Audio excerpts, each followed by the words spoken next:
কিভাবে আসলে নতুন কমিটি হলো? কারণ আগস্টের 5 তারিখ ক্ষমতা পরিবর্তন, খুব অল্প সময়ের মধ্যে দেখলাম যে আপনাদের কমিটির ব্যানার ফেস্টুন চেঞ্জ। আসলে এটা কিভাবে করলেন আপনারা?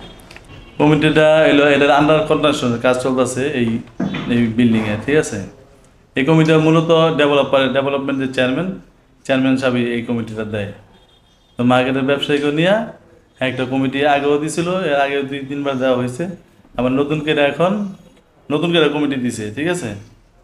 এই মার্কেটে যে অ্যাডভান্স ডেভেলপমেন্ট চেয়ারম্যান সাহেব কমিটিটা দেয়, কোনো এটা কোনো নির্বাচিত কমিটি না। মার্কেট পরিচালনা করার জন্য এই কমিটিটা দেয়, দিয়ে আর কি মার্কেট পরিচালনা করে। হ্যাঁ, আপনি আসলে কিভাবে ফেস করেছেন আগস্টের 5 তারিখ যখন সরকার পতন হয় তারপরের যে সময়টা? আমি তো আগে আপনার সাধারণ সম্পাদক ছিলাম।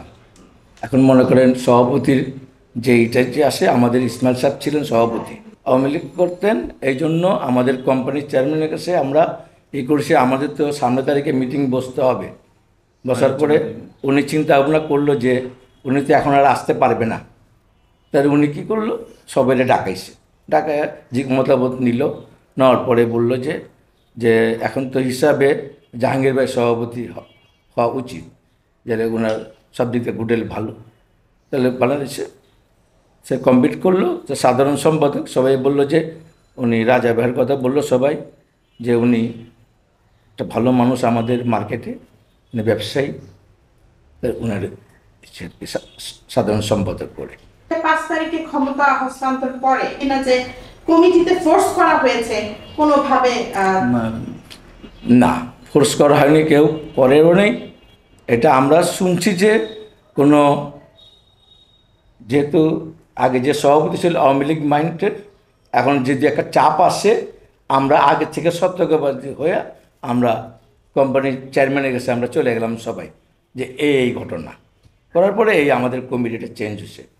উনি কমিটির মধ্যে লেখা থাকে, উনি কমিটি যে কোনো মুহূর্তে বাতিল করতে পারে, এটা লেখা আছে। এখন আসলে আপনাদের মার্কেটের কি অবস্থা?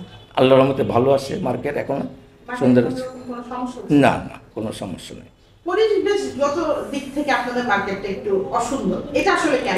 ব্যক্তি মালিকানা মার্কেটে এটা একসময় ব্যাপার হচ্ছে, ব্যক্তি মালিকানার একসময় অনেক ঝড় ঝাপটে গেছে মার্কেটে, অনেক আগে বিগত জীবনে ঝামেলাও গেছে। তখন আমরা রং টং করতে পারিনি, পরিবেশ আনতে পারিনি। আমরা এখন আলোচনা করছি, সামনের তারিখে মিটিং আছে, আমরা পুরো মার্কেটটা রং করব।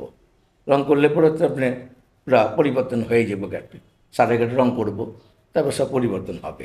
এই বর্তমানে ব্যবসায়িক অবস্থার ক্ষেত্রে আপনার কি মনে হয় যে সরকার যেভাবে চালাচ্ছে ব্যবসায়ীরা কোনো সুফল পাবে কিনা? না, এখন তো আশা রেখে পাবে। এখন আমরা এখন আমরা শান্তিপূর্ণভাবে এখন আছি।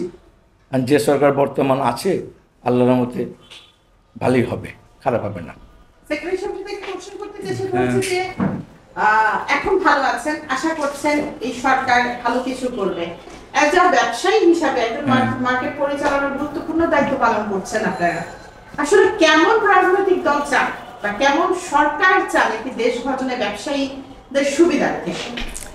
মানে কেমন দল চাই? দল তো যেটা ভালো যারা চালাবে তাদেরকে আমরা চাই, তাদেরকে আমরা স্বাগতম জানাবো, যারা সুন্দরভাবে দেশ চলে দল তাদেরকে। মানে কোন দল চাই কি সেটা তো এখন বলতে পারতেছি না, কোন দল আসে না আসে এটা মাঠে বোঝা যাবে কি অবস্থা সামনে। সব দলের তো কোনো স্টেশন নেই কোনো, ঠিক আছে না। সরকারের থেকে আমাদের আশা থাকবে, সরকারের দ্বারা তবে ভালো একটা, যে কোনো একটা ভালো দলের কাছে তিনি যেন ক্ষমতা হস্তান্তর করে, এটা আমাদের চাওয়া। আমরা ব্যবসায়ীরা, সাধারণ মানুষ, সাধারণ জনগণ সবাই যেন সুন্দরভাবে বাংলাদেশে বসবাস করতে পারি, ব্যবসা বাণিজ্য করতে পারি।